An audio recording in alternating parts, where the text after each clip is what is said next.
Good morning, guys. Guess what today is? Today's the Sabbath. Last night was the Sabbath too, and I completely forgot about it. I was supposed to read 2 chapters. I was supposed to start reading 2 chapters last night and then finish reading 2 chapters today. So, because I messed up, we're going to read, today's supposed to be the 2nd. So, we'll just read 4 chapters. Let's run right through 4 chapters. And then we'll go to 2 chapters in the evening. So yesterday we read chapter 10, and that was a chapter about the descendants of Noah's sons, which were Shem, Ham, and Yafet. And now we're going to Genesis chapter 11. We're going to read 11, 12, 13, and 14. Alrighty. The whole earth used the same language and the same words. It came about that as they traveled from the east, they found a plain in the land of Shinar, and lived there. They said to one another, "Come, let's make bricks and bake them in fire." So they had bricks for building stone and clay for mortar. Then they said, "Come, let's build ourselves a city with a tower that has its top reaching up into heaven, so that we can make a name for ourselves and not be scattered all over the earth." Adonai came down to see the city and the tower the people were building. Adonai said, "Look, the people are united. They all have a single language, and see what they're starting to do. At this rate, nothing they set out to accomplish will be impossible for them. Come, let's go down and confuse their language so that they won't understand each other's speech." So from there Adonai scattered them all over the earth, and they stopped building the city. For this reason it is called Babel, confusion, because there Adonai confused the language of the whole earth, and from there Adonai scattered them all over the earth. So, we see here in the beginning of chapter 11 that everybody on planet Earth at the time after the flood all spoke the same language. That means everybody could understand everybody. There wasn't any kind of misunderstandings because of language differences and stuff like that. Everybody spoke the same language. And the thing that was great about that too is that it didn't matter what skin color anybody was, right? Because they weren't worried about skin color. Everybody spoke the same language because everybody was from everybody had the same father, right? If you came from Shem, Ham, or Yafet, you were all still a descendant of Noah, regardless. Which means that us people today, regardless of our skin color, whether we're black, whether we're white, whether we're yellow, right? As long as we are a human being, we are descendants of Noah. We are brothers and sisters.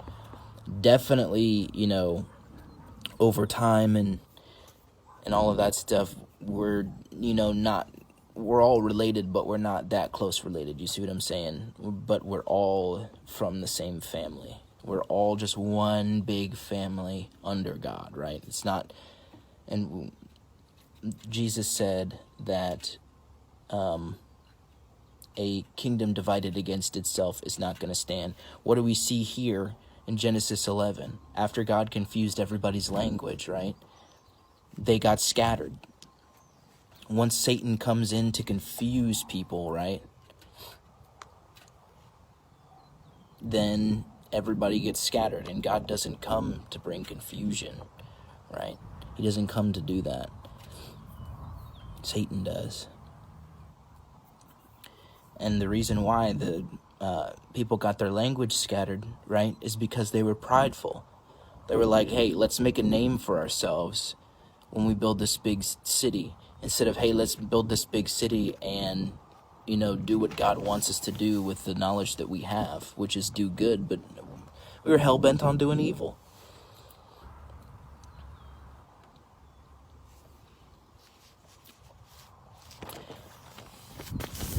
And Bavel, is Babylon, right? But back then it was called Babel.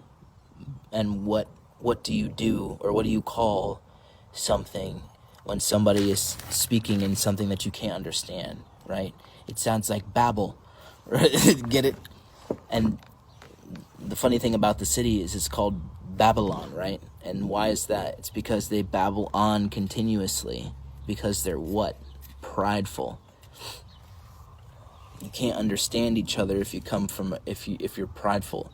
If you think, oh, I'm better than him, right? He's got this crazy, guttural, ugly sounding language. He must be stupid because he doesn't have a language as eloquent as mine. Prideful. Prideful. That's why it sounds like babble. And those people were prideful. That's why God made their language. That's why God made people have different languages. And don't get me wrong, having a different language is a beautiful thing, you know what I mean? Praising God in Hebrew is praising God in English, but it's just different. It's speaking in tongues, you know what I mean? If you praise God in a language that somebody doesn't understand, that's speaking in tongues. Whether it's, a known tongue by human beings or it's a spiritual one. But for those of us who do, I don't think I speak in tongues. Maybe I will, hopefully, eventually, sometime soon. But if that's not the gift that God wants to bless me with, then I'll accept that. But for those of us who do speak in tongues, it's also good to ask for the gift of interpreting as well, because what good is it if nobody can understand it? You know what I mean? We should ask God for help for that. Continuing on, here is the genealogy of Shem. So we have more genealogies here in Genesis 11 as well. Shem was 100 years old when he fathered Arpachshad, 2 years after the flood. After Arpachshad was born, Shem lived another 500 years and had sons and daughters. Arpachshad lived 35 years and fathered Shelach. After Shelach was born, Arpachshad lived another 403 years and had sons and daughters. Shelach lived 30 years and fathered Ever. After Ever was born, Shelach lived another 403 years and had sons and daughters. Ever, which is Eber in English, right? Some in the New King James Version that I read, which was a chronological study Bible, so they tried to put the Bible in as best chronological order as they could, and they tried to put it on our BC to AD timeline, and they had commented that Eber, who is the descendant of all the Hebrews, right, that name sounds a lot like Hebrew, which is, where the Israelites come from. So all Israelites are Hebrew, but not all Hebrews are Israelites, and that's the same thing for Jews. All Jews are Hebrew, right, and all Jews are Israelites, but not all Israelites are Jews. Jews just means that they come from Judah. They're Judah's descendants. There are still,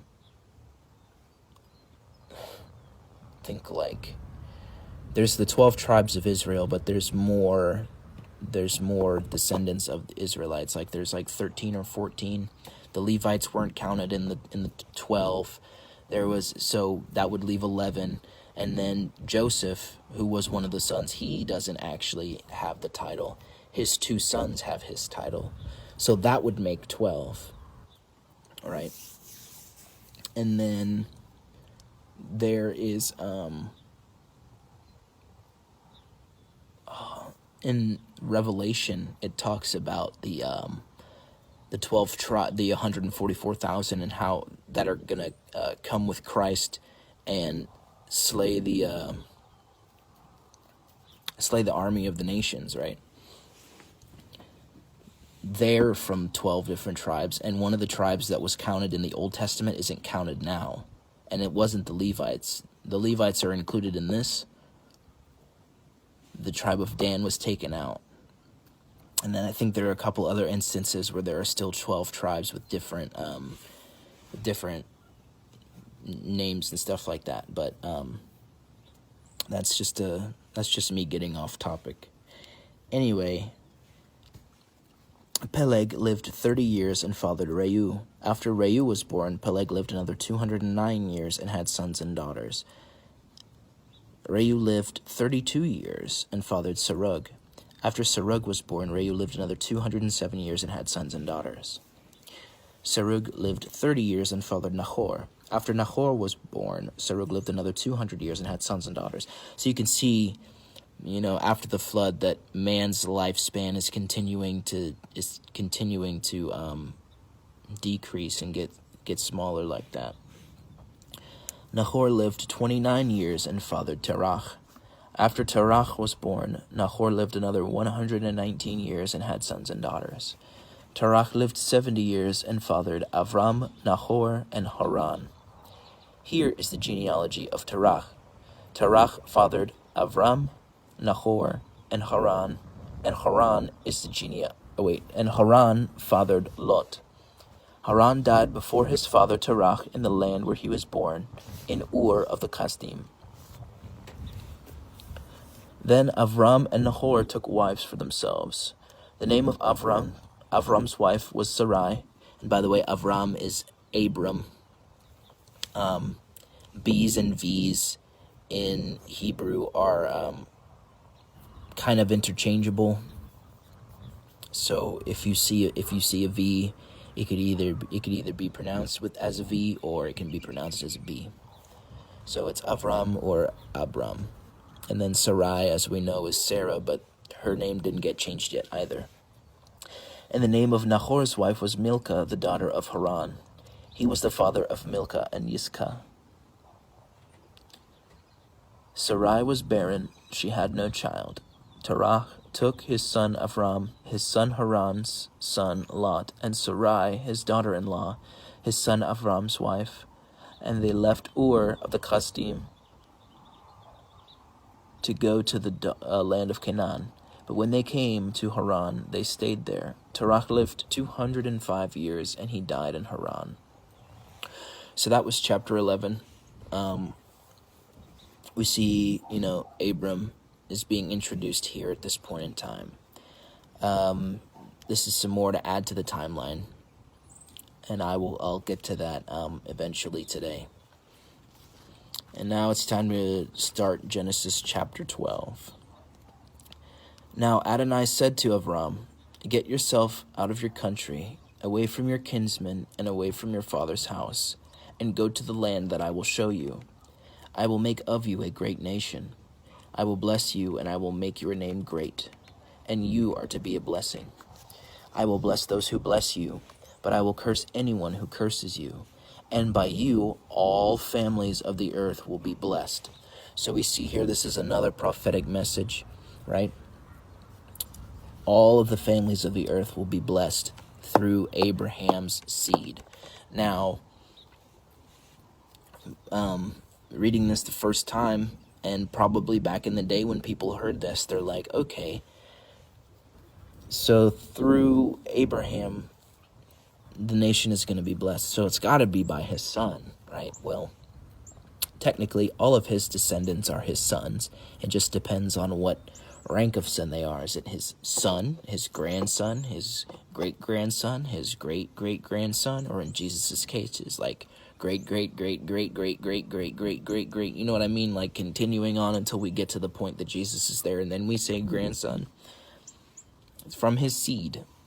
The nations will be blessed. And it's not just the Israelites that are getting blessed because they are, actual sons of Abraham, right? This is what John the Baptist was telling the Pharisees, who were all prideful and stuff. Here we go with the pride again.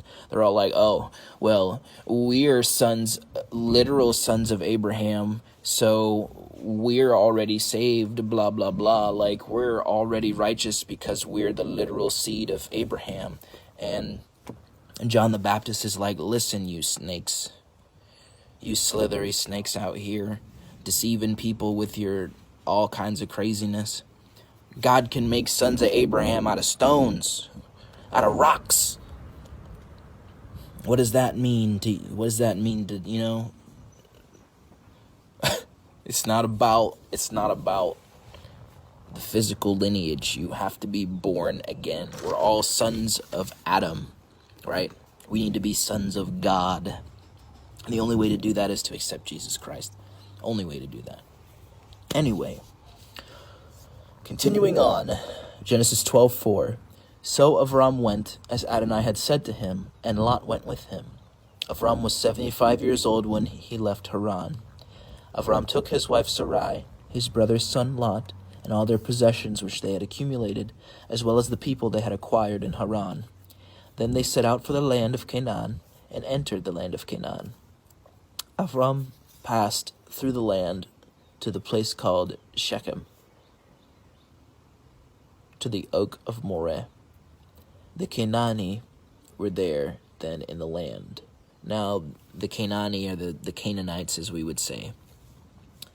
And the Canaanites, as we know, were descendants, in this case, these would be the ancestors of the Canaanites that the Israelites were out about to take their land. So, the Canaanites in Moses' time are the descendants of these Canaanites in Abraham's time. So Abraham was around, or the giants were around Abraham's time too, and all of that. Because if the spirits of those angels, like I said in I think chapter 6 or 7, whichever one talks about the flood, like the actual flood happening, I mentioned that in the book of Enoch, when God is going to send that flood, that he's going to keep the spirits of those Nephilim locked on earth, right? And in Jesus' time, there were demons, demonic spirits going around and possessing people. And they told him, people will know this story. They told about Legion, right? Legion told Jesus to allow them to go into the pigs, right? So we can see that demonic spirits can possess animals and they can possess humans, right? So if they can possess animals and they can possess humans, then when these possessed people go and, fornicate, not only are they leaving a physical seed, right, but they're also leaving a spiritual seed as well. And that just continues and continues on. So even though those fleshly bodies were killed, their spiritual bodies were still there, still able to possess physical people. And then commit works of evil. And then when those children are born, they have that naturally ingrown in them as well. So they get, physical and mental and all kinds of different powers and abilities, but they're not godly powers and abilities. They're witchcraft, sorcery, right? They're not of God.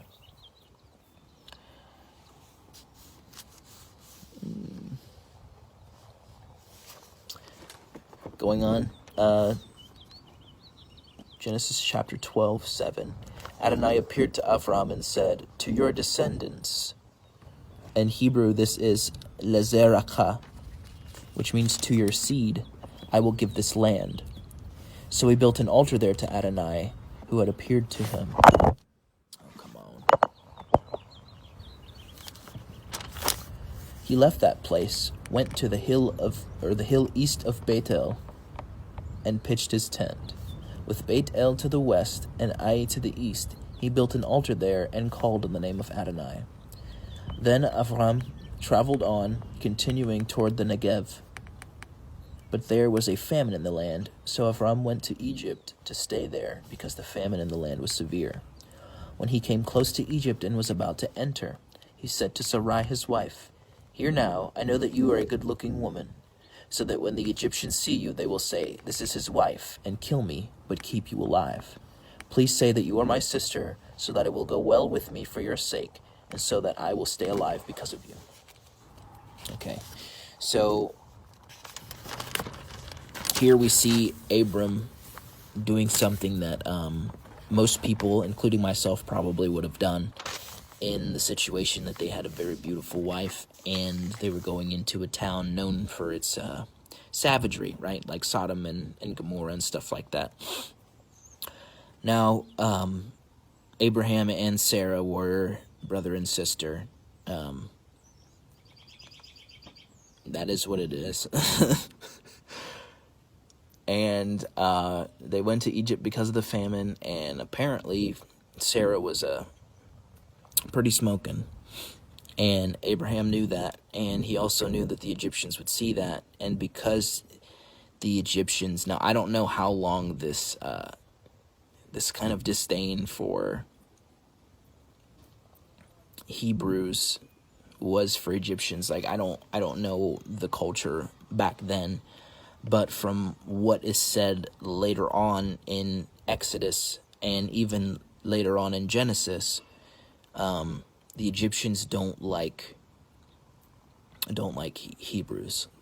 Like a lot of the things that Hebrews do, a lot of the things in Hebrew culture, Egyptian culture says is taboo, and vice versa. And you'll kind of see that. And that's kind of I don't know if indicative is the word, but I'm going to go ahead and say it here. It's very indicative of God's views versus the world's views. It alludes to God's views versus the world's views. God's views obviously being, represented as Hebrew or Hebraic views, and then Egyptian views being the representation of the world's views. For example, in Hebrew culture, being a shepherd is a very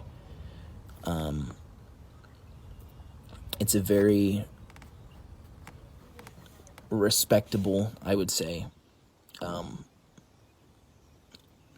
I don't even want to say job, but like lifestyle, I would say, because it's a very big responsibility.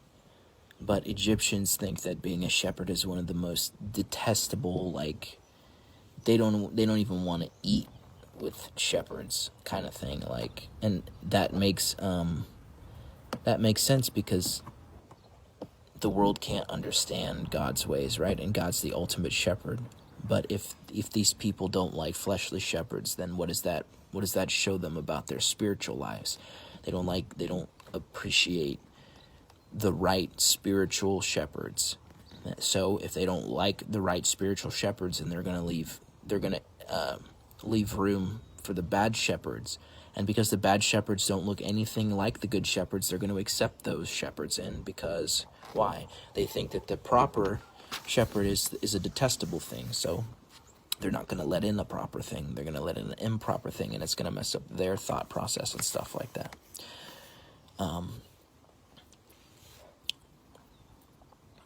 So, oh my, hold on a second. So they're not below killing a Hebrew man and taking his wife, right? They're not above that. Yeah, they're not above killing a man and taking his wife, especially in this time. So Abraham being scared and not really having his eyes open to see that God is going to, if God is open enough to speak to him as much as he did, that God was going to protect him and his wife. And that's kind of us in our walk too, and I think that's one of the reasons why we still have certain sins that we keep on the inside. Sometimes the wrong kind of fear will lead us to make the wrong decision. And ultimately, that wrong decision is a sin against God, right? But we like to speak and say that, we believe and trust in God, but when a certain situation comes up to it, God isn't even the first thing on our minds. It's, oh crap, how am I going to get out of this situation? What am I going to have to do to get out of the situation?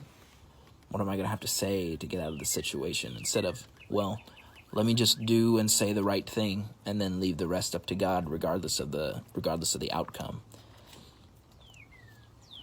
Because what the God, or what the world takes away, God gives back, and He gives back double. And we see that with Job, and we'll see that with Job when we get to it. Alrighty, continuing on, Genesis 12:14. When Avram entered Egypt, the Egyptians did notice that the woman was very beautiful. Talking about Sarah, so he already knew what was going on.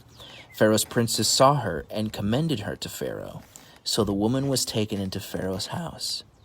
He treated Avram well for her sake, giving him sheep, cattle, male and female donkeys, male and female slaves, and camels. But Adonai inflicted great plagues on Pharaoh and his household because of Sarai, Avram's wife. Pharaoh called Avram and said, "What is this that you have done to me? Why didn't you tell me that she was your wife? Why did you say, 'She is my sister,' so that I took her to be my own wife? Now therefore, here is your wife. Take her and go away." So Pharaoh gave orders concerning him to his men, and they sent him on his way with his wife and everything he had. See, if Abram would have trusted in God, right, and loved his neighbor as he loved himself, giving his neighbor, even though Pharaoh is Pharaoh, right, that is just a title. He's still a man. He's still a descendant of either Shem, Ham, and Yafet. And since he's an Egyptian, and we know that Egyptians, the Hebraic name for Egypt is Mizraim, then we know that Mizraim was a son of, I think it was Ham. I'm going to go back to Genesis 10 so we could find out. Yeah, the sons of Ham were Cush, Mizraim, Put, and Canaan. So anyone from Cush, anyone from Mizraim, anyone from Put, anyone from Canaan, those are descendants of Ham. And what do we know about Ham? They are cursed. The descendants of Ham are cursed. Mizraim, that is the ancestors of Egyptians. What did the Egyptians do? The Egyptians put the Israelites into slavery, and God flipped it around. God put them under his yoke, and he let the Israelites free. What happened with Canaan? Canaan was out here. They're the Nephilim, they're the Anakim that Moses and the Israelites were fighting against, and Joshua was fighting against. Those were those people. What happened to them? They were enslaving people, not just the Israelites. They were enslaving people. They were eating people. They were having sex with animals. All kinds of nasty stuff, man. And what happened? God flipped it around. There were some of those descendants of Canaan that actually became slaves to the Israelites. And I'm not talking like hand servants and stuff like that. I'm talking like Egyptian style slave labor.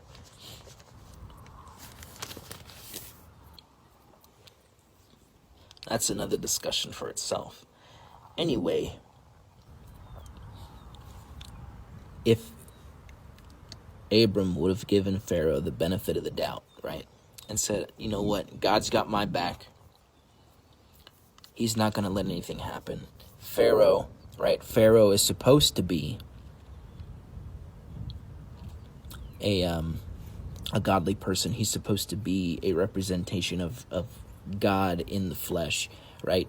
Now, even though Pharaoh is an Egyptian thing, right, the essence of that is to be a representation of God to man. That's why he was put in the position that he is, right?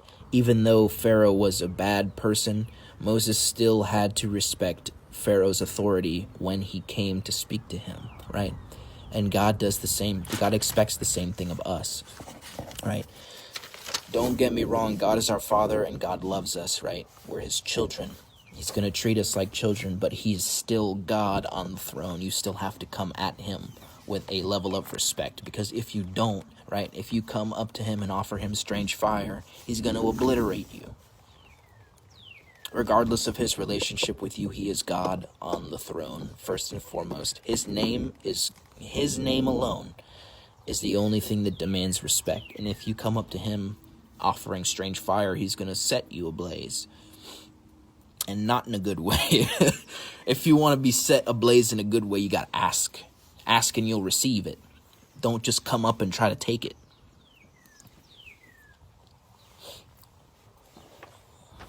But what I'm trying to say here is, don't let the wrong kind of fear lead you to make a wrong decision. If you fear God, right, which is the only thing we should fear, and it's not some kind of scared of fear. It's more of a reverence fear, like, oh, this is God on the throne.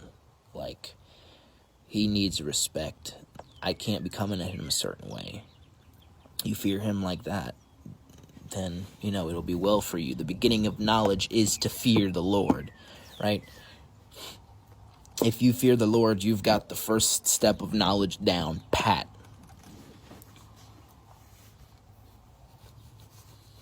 Anyway, we can learn from Abraham. We can learn from Abram in this point in time, right? If you're honest instead of telling a lie, right? And you're faithful to God,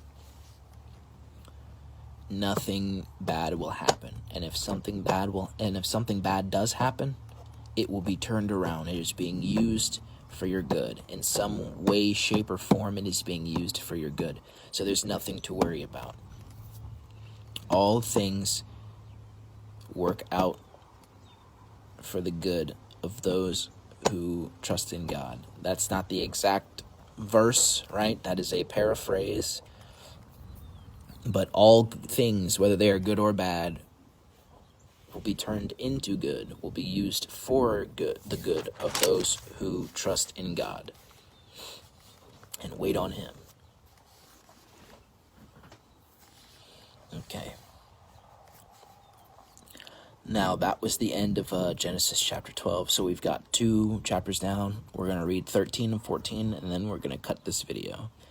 So starting Genesis chapter 13, verse 1. Avram went to Egypt, went up from Egypt. Avram went up from Egypt, he, his wife, and everything he had, and Lot with him, into the Negev, which is the south hill country of Israel. Avram became wealthy with much cattle, silver, and gold. As he went on his travels from the Negev, he came to Beit El. Beit in Hebrew is house, and El is one of the names for God. So Beit El means house of God. So Bethel, as we would say in English, is how you would say house of God in English, or in Hebrew, I'm sorry. So as he went on his travels from the Negev, he came to Beit El, the place where his tent had been at the beginning, between Beit El and Ai, where he had first built the altar. And there Avram called on the name of Adonai. Lot, who was traveling with Avram, also had flocks, herds, and tents, but the land could not support their living together, because their possessions were too great for them to remain together.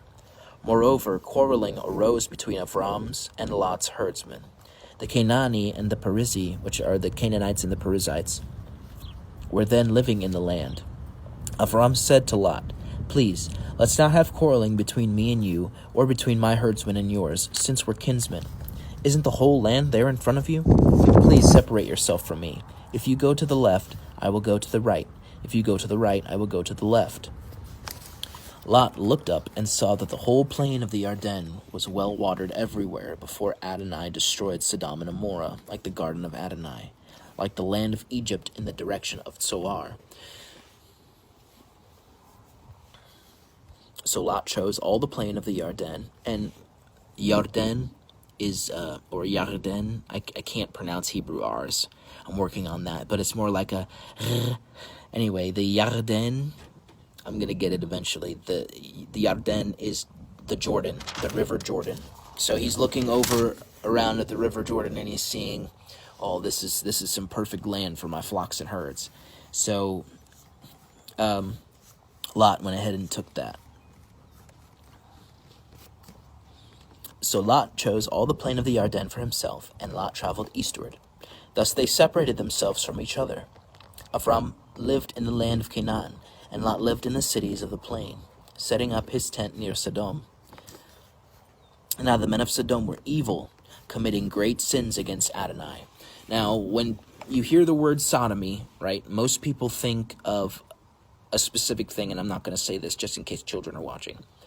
They think of one specific sin, right? That is not the only sin that got Sodom and Gomorrah destroyed, right? That is not the only sin. It was one of the greatest ones that they committed, don't get me wrong, right?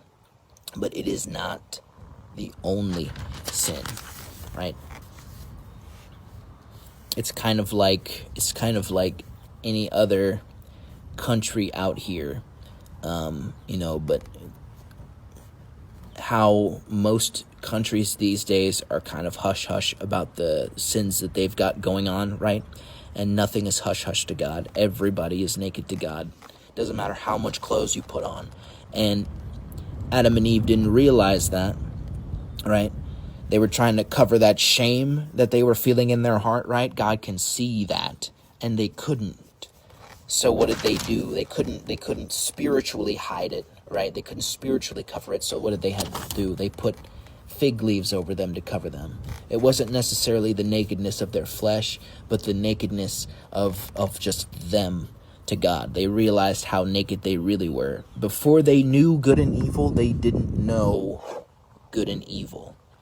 They were just living, right, with full trust in God, which is how we're supposed to be too, living with full trust in God. We're supposed to be born again.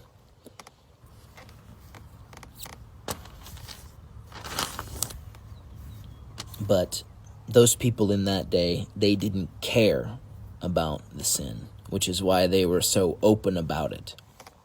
If you're open about things, you really don't care what people think, which is how they were. That's why the whole group of men, as we'll find out later in one of these chapters, they came after the angels. All of the men of the town knocking on the door after those angels, bro. The whole town. That's how wicked they were. And we'll hear about it explicitly. We'll hear about it later.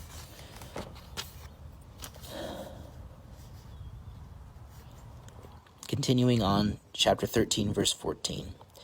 Adonai said to Avram, after Lot had moved away from him, "Look all around you, from where you are, to the north, the south, the east, and the west." This includes the land that Lot chose for himself. "All the land you see, I will give to you and your descendants." So even though Abram knew, right, that it was going to be his, and he was like, "All right, well, since I know it's going to be mine, I'm going to split it with my nephew." God comes back after his nephew leaves, and he's like, "I want you to look to the north, to the south, to the east that you just gave away, and to the west. All of it's going to be for you and your descendants." No matter what man says, right? Abram saying, "This is for you." What does God say? The 10 Israelite spies that went and gave a bad report to the people of Israel, what did they say? They said, "Oh, these people are giants. We're like grasshoppers to them, and we're like grasshoppers. We're like grasshoppers to them, and we look like grasshoppers. There's just too many of them. Their cities are huge and walled and blah, blah, blah, blah, facts, right? But here's the one true fact, right? What did God say? God said, "I'm going to put fear in them. They're going to fear you. One of you is going to scatter 100, and 10 of you will scatter 1,000. He said, "Don't fear them. I'm going to give this land to you. Do not fear them. I will fight the battle for you. Do not fear them." Right? When man says something, think about what God says about that situation. And that's what you go with.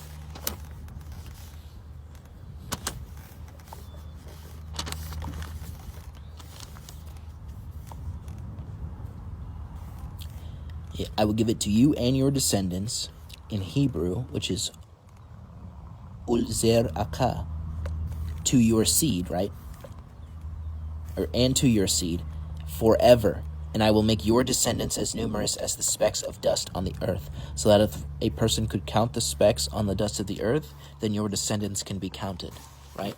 And since we can't count the specks of the earth, that means that Abraham's seed cannot be counted. It's not just the 12 or the 44,000. It's not just the 12 tribes of Israel.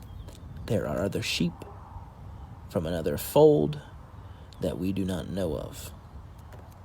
And there are many of them.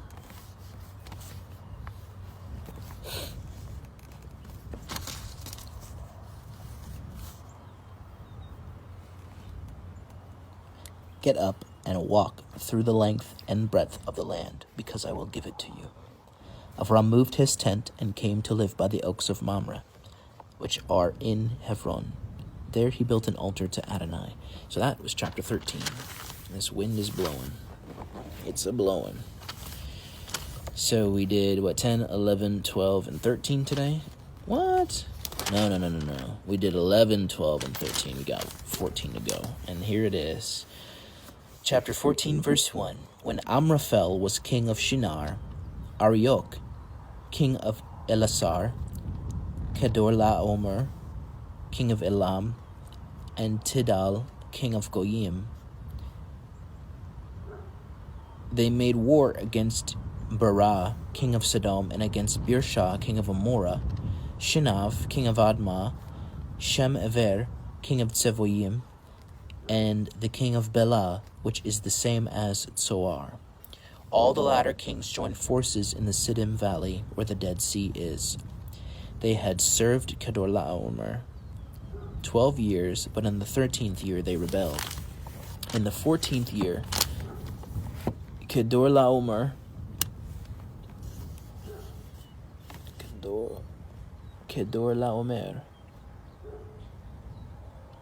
and the kings with him came and defeated the Rephaim in Ashtaroth Karnaim, the Suzim in Ham, the Amim in Shaveh Kiryatayim, and the Hori at Seir, their mountain, all the way to El Paran by the desert.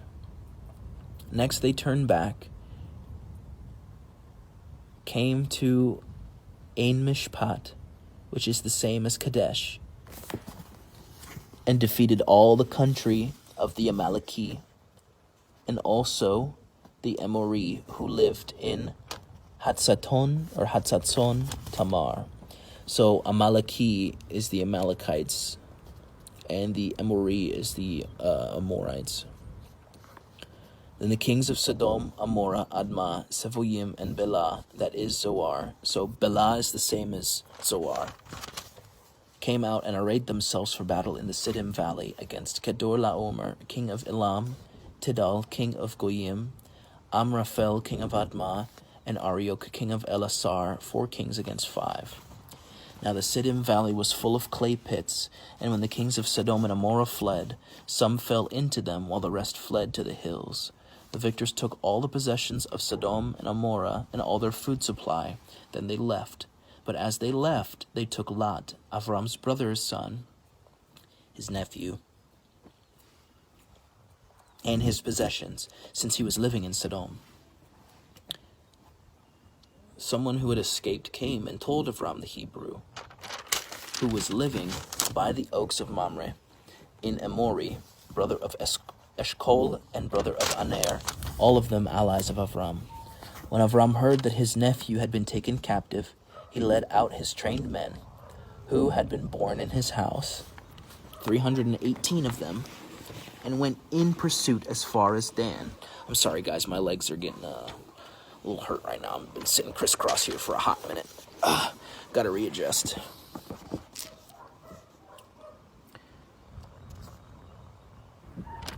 During the night, he and his servants divided his forces against them, then attacked and pursued them all the way to Hovah, north of Damasek. He recovered all the goods and brought back his nephew Lot with his goods, together with the women and the other people, after his return from slaughtering Kedorlaomer. And the kings with him, the king of Sodom, went out to meet him in the Shaveh Valley, also known as the King's Valley. Melchizedek, king of Shalem, brought out bread and wine. He was Kohen of El Elyon. So Kohen is the Hebrew word for priest. So here we see Melchizedek, which is Melchizedek, the king of Salem, was the priest of El Elyon. El Elyon is God Most High. And I think, so we know El means God. So it's El Elyon. I think that's God of gods. So God Most High, right? So he blessed him with these words: Blessed be Avram by El Elyon, maker of heaven, of earth. And blessed be El Elyon, who handed your enemies over to you. Now, we know that Jesus has been here since before the beginning of time. I'm not going to say, that it is for a fact that Melchizedek was Jesus, but Melchizedek definitely could have been Jesus. If he's the priest of God Most High, right? If he's the priest of the God of gods, and we know that Jesus Christ is the priest of God on the throne, right, up in heaven. He sits at the right hand, and he's the one who intercedes for us. Then it doesn't seem to be a stretch to me to say that Melchizedek is Jesus, right? Now, I don't know what Shalem means, but it definitely sounds a lot like Shalom. So basically what, and I can't remember what Melchizedek means, but Malchi is a stem of the root word Malchut, right, which means king, or Melech. Melech means king. So Malchi, Melech, Malchi, right? It's the same three letter root. So that means that they're derivatives of each other. So whatever Melchizedek means, Shalem is probably some kind of root of Shalom, which is peace. So basically the king of peace. And we know that Christ is called the Prince of Peace in other books of the Bible. So I don't think it's a stretch to say that Melchizedek is actually Jesus on earth in one of his manifestations, because he's God. He can manifest as whatever he wants. If he wants to manifest as me, he can manifest as me. He's the potter. I'm the clay.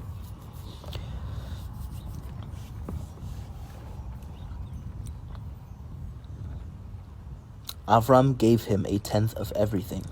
So we see here that's a tithe, right? A tithe. The word tithe just means 1/10. So Abram gave a tithe of everything. So after Abram went and rescued Lot and took all the spoil that he got, he gave a tenth of that spoil to Melchizedek.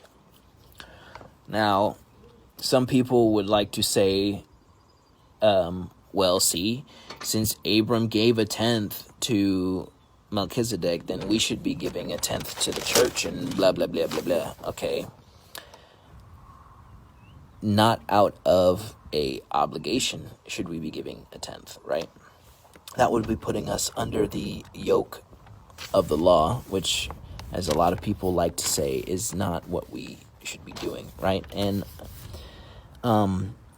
to give a tithe biblically is to give a tenth of your, specifically, to give a tenth of your agricultural produce, which means a tenth of your livestock, a tenth of your crops, right? And you were supposed to give it to the tribe of Levi because they were the priests. That tenth is for the priests. And since there is no Levitical priesthood today, because the temple was destroyed in 70 AD, there is no need to be giving a tithe. Now, there is a definite need to give offerings, right? Free will offerings. Free will means voluntary. There is a need for voluntary giving, right? Not mandatory giving, because God loves a cheerful giver, not somebody who's required to give. That is why it is unbiblical to give a tithe today, because there is no temple that needs maintenancing. There are no priests that need support to maintenance, right? So there's no need for it. If you want to give to your church, give to your church, right? But remember that the church is the people in the church, not the building. So when you give to somebody, you are giving to the church. When you give to your neighbor, and it doesn't matter the amount that you give, right? There were people giving in excess, and there was a woman who only had this one coin, and she gave it up. That one coin, even though the monetary face value of that coin isn't as much as the people that were giving, because they had the surplus to give, right? That had more intrinsic value. And Jesus spoke about her rather than speaking about the others. He gave her more honor and more praise than he did the other ones, because she gave all she had. It doesn't matter the amount, right? It's how much you give, based on your circumstance. If you don't have a lot, give what you're able. If you have a lot, give what you're able. Give what you are able. If you give all you have, that's great, right? God commends you for that. He commends you for that. But giving all you have out of a necessity, or giving a certain amount because of necessity instead of just giving to give, right? God is not going to look upon you like that. This is kind of an Abel and Cain situation, right? Abel gave a proper offering. A proper offering is something that is willful. And it's not to try and gain favor. It's just out of the heart, the heart of flesh that you have. Cain was giving with a heart made of stone. That's why God didn't accept his offering. He gave the back end of what he had instead of giving the first that he had. And that's what I was trying to explain in that in the video that was over the chapter talking about Cain and Abel. Abraham wasn't required to give that tithe. If he wanted to give 20% of everything that he got, he could have given that, right? But that was just a standard thing back at that time. It was almost like 15% of your like receipt that you go to when you go to a restaurant or something like that. 15% is like the standard thing for giving tips. And I don't mean to downplay the significance of this, right? Because it's a great thing, but it's just a something to get you to think about it. It's if he wanted to give 20, if he wanted to give 30, 50, 70% of it, that's his right to do so. But it wasn't a necessity. Continuing on, Genesis 14:21. The king of Sodom said to Avram, "Give me the people and keep the goods for yourself." But Avram answered the king of Sodom and said, "I have raised my hand in an oath to Adonai, El Elyon, maker of heaven and earth, that I will not take so much as a thread or a sandal thong of anything that is yours, so that you won't be able to say, 'I made Avram rich.' I will take only what my troops have eaten and share the spoil belonging to the men who came with me, Aner, Eshcol, and Mamre. Leave them there. Let them have their share." So we see here, I personally, being the person that I am, I kind of, I give a fist bump to Avram for this. Now, maybe that's just me saying that out of the pride that I have in my heart, but I personally am one who likes to do things on my own, and that's not how I should live my life. But we all have our stumbling blocks, and we all need to overcome those, and I need to overcome that. But here we see that he's like, because he obviously knew how terrible these people were. So to have his name almost tarnished by saying that this man, giving this man the ability to say that I made him rich, would lead people to think all kinds of things, like, well, what did Avram do for this guy to make him, rich?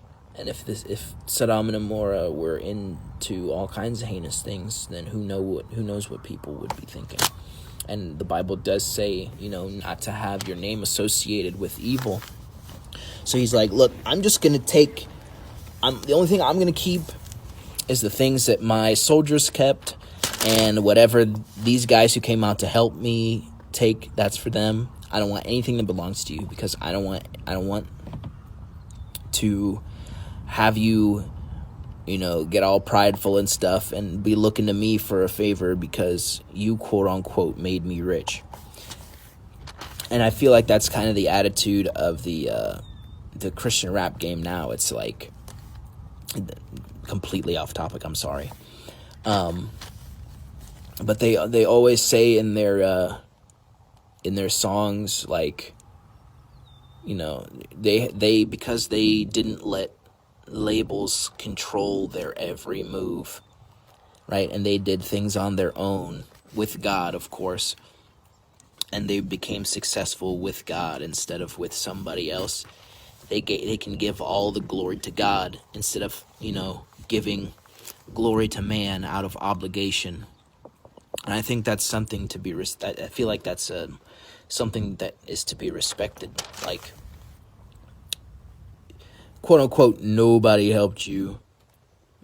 God obviously helped you, but to be able to say that nobody but God helped you make something, and then you can just give all of that glory to God and inspire people to not rely on men, or in this case the world, for your success. If you rely on God for your success, and you understand what success is in the eyes of God, then you don't need man, and they can't tarnish your name because you didn't rely on them to help you. And we see that relying on men, especially, a good example of that is the Israelites going back to Egypt for horses, and going back to Egypt for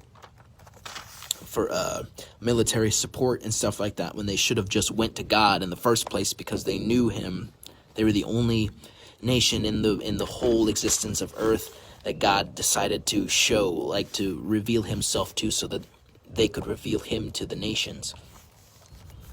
They had such a close face-to-face relationship with God, and they rejected that for the opinions of man.